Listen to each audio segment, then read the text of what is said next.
Okay, thank you so much, Keith.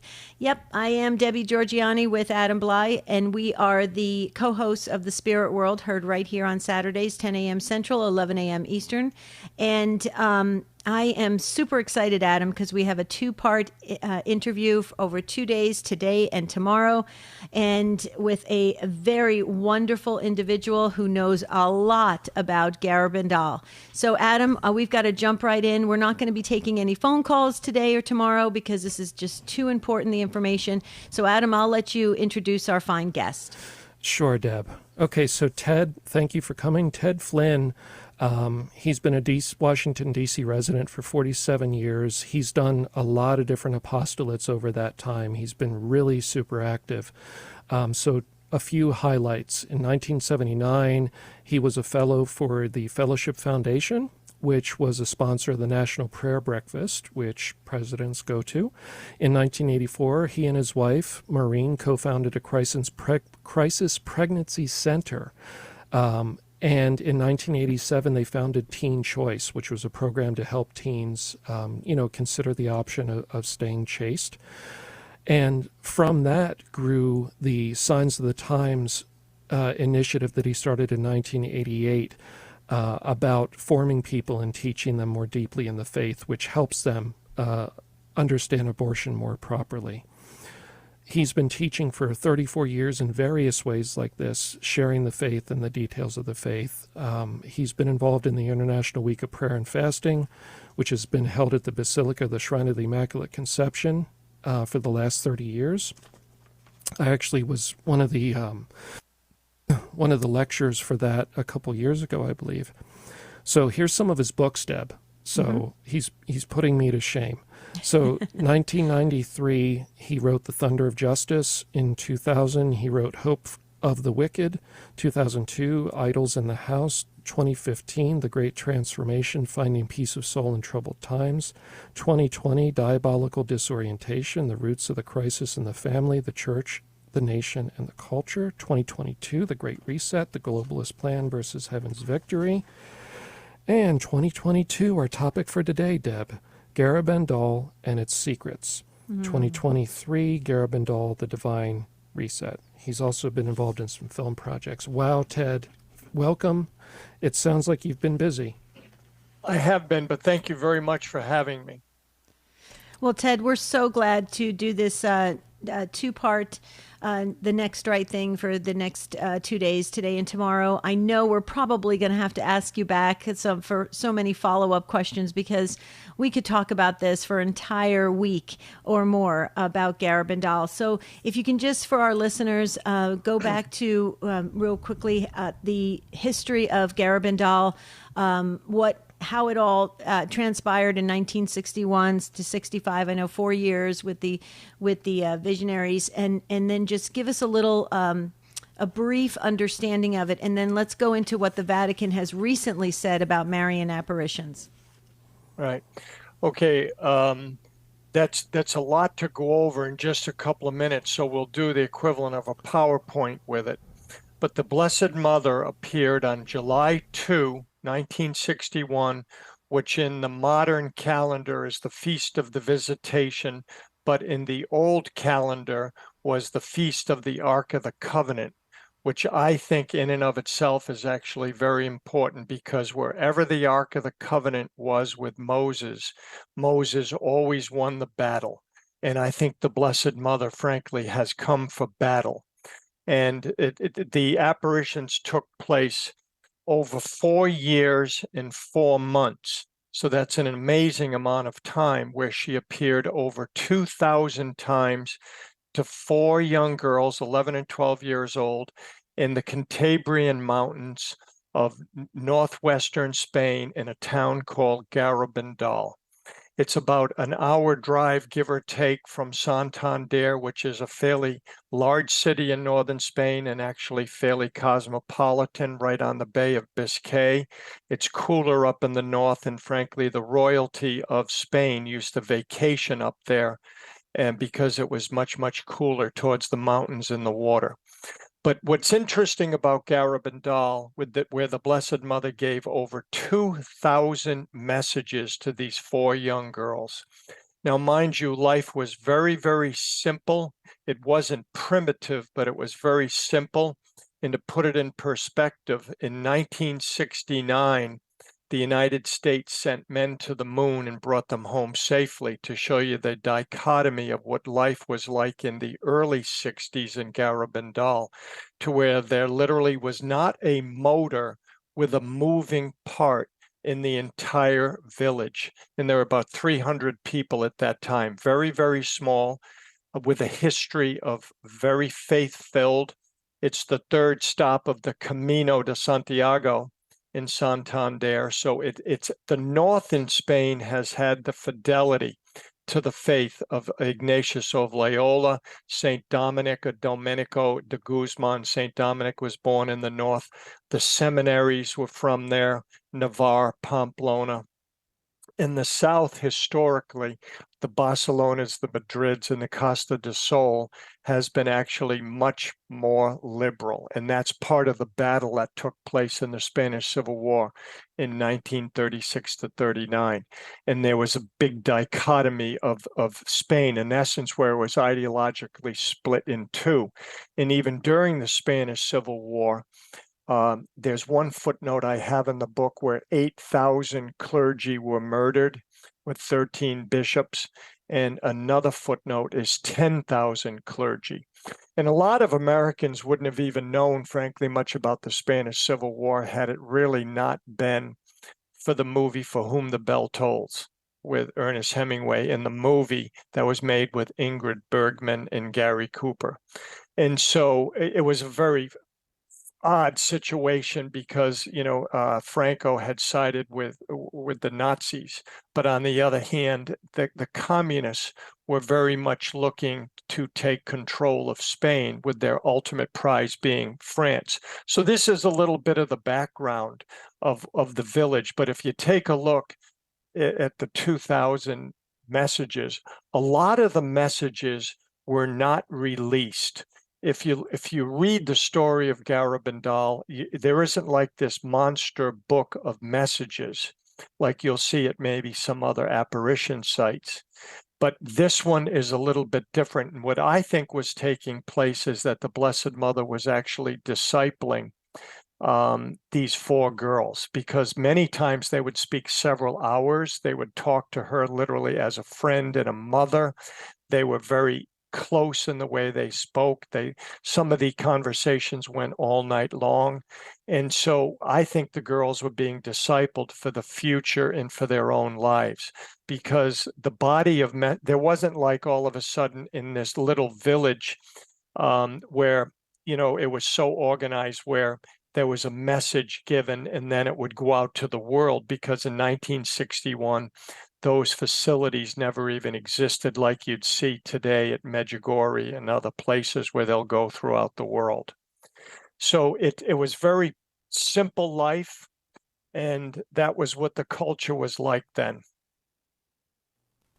Okay, so Ted, real quickly, let's clear this up for our listeners, because this may be the first time they've heard about Garabandal, and I know we're going to talk about it today and tomorrow, and we're going to get into more of the warning or illumination of conscience and the miracle. But before we get into that, let's talk about and kind of clear up where Garabandal stands as a apparition, approved apparition. Is it something that we can learn about? Is it something that we can, take notice of and try to bring into our spiritual lives? Or what has the Vatican said recently, and is anything pertain to Garabandal? I just want to make sure our listeners feel comfortable hearing all of this wonderful material.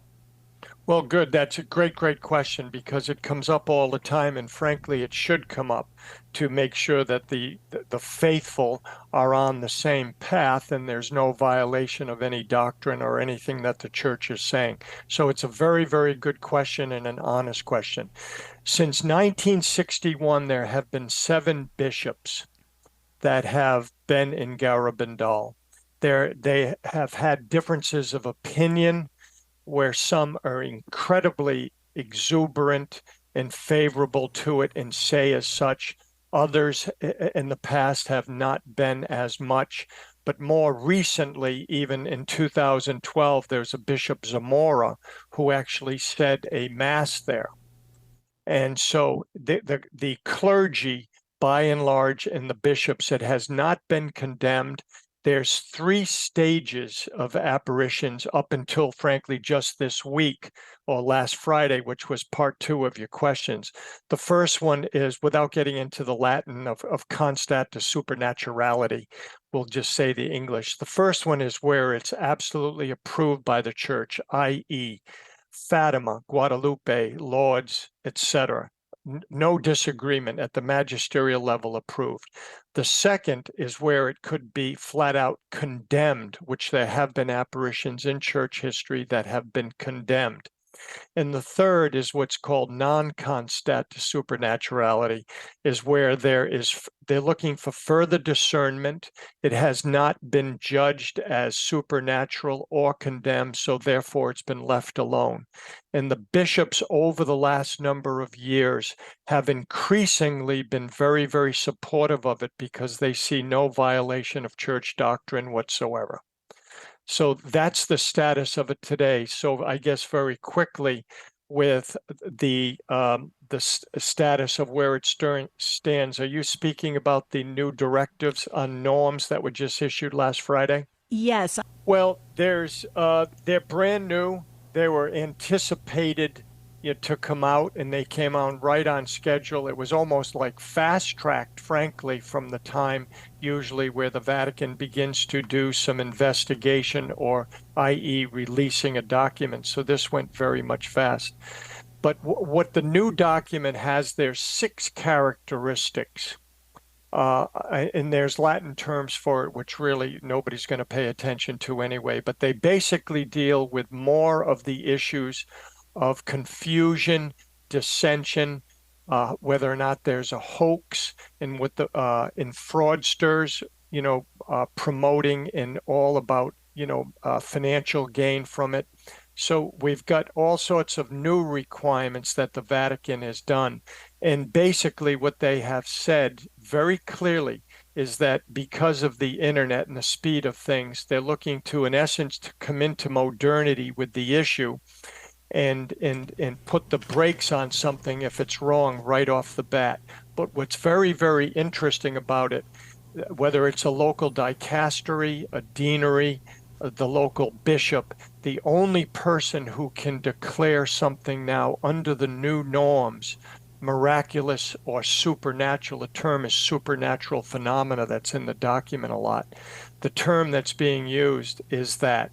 But the only person who can now make that judgment is literally the Pope himself, which is a fascinating concept, because what they're looking to do is take the pressure off the local ordinary, because these things, there's a lot of excitement and also simultaneously sometimes hysteria around a lot of these. Some of them are very well known. Some of them are much smaller. They're much more obscure. Some of them are frankly easy to figure out as frauds, and others are not. And so the Vatican it's their attempt to begin to bring some sort of structure to this whole new process of what is generally supernatural phenomena. Apparitions is just one part of that. So Ted, that sounds good, and I hear what you're saying, and I think Garabandal is a good example of a case where there was a lot of confusion because different bishops had different positions, right? And so over time, people were thinking, well, if the local bishop makes the decision, he's in favor now, and the next bishop maybe is not in favor. And I understand there was a number in a row that were not in favor of it.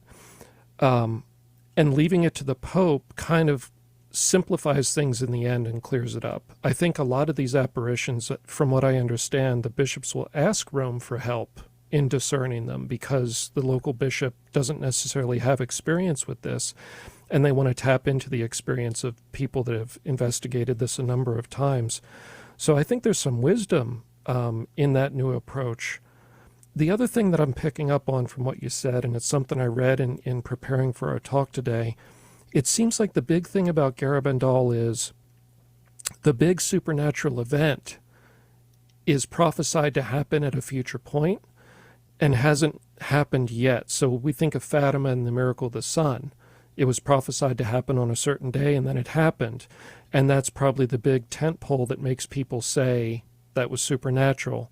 Garabandal, and maybe you could get into this either today or tomorrow, has an event that hasn't happened yet. It's prophesied to happen at some point in the future. And so in a sense, the church is kind of waiting for the case to play out. And in the meantime, there's no dogmatic problems or doctrinal problems in what has been shared. You said there was over 2,000 messages approximately, but I think only a few maybe have been released. 2,000 appearances. The Blessed Mother appeared 2,000 times.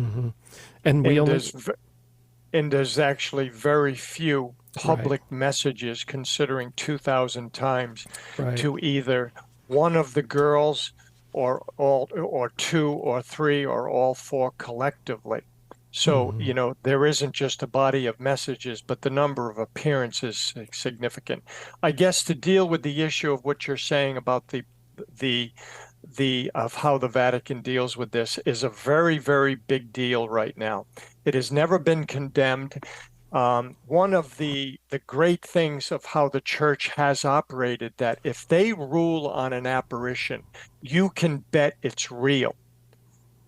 Because they're very, very judicious with this element. On the other hand, to find a little bit of fault with the process is it is the job of the local ordinary when these happen to actually put together a commission, and many of them do not. For instance, even when Garabandal was being studied upon the request of the bishop,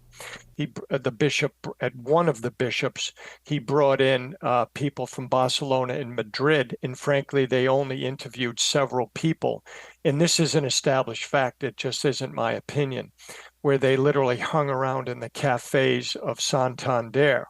And they did actually a very inadequate job as a commission to study this, for the reason that the Vatican is now requesting that this be done.